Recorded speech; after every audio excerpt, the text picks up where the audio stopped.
kàddu yi nga xam ne yëkkati na ko récemment mu jur polémique jur coow ne daal lu jëm ci wàllu làmb ak ngénte bu leen ko kenn tuddee te loolu bokk ci li nga xamante ni suñu taarix la comme ni ñu ko mën a waxee ndax askanu Sénégal lañu tey kàddu yooyu yow ngay géwal lan nga ci wax. duma ci wax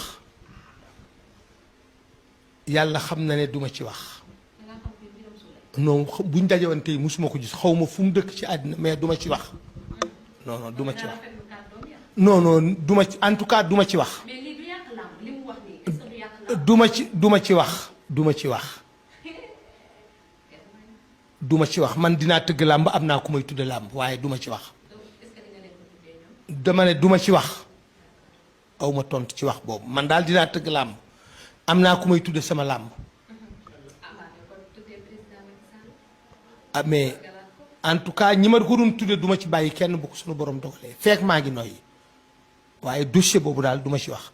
li may ñaan non duma la ko wax sama xel am na ko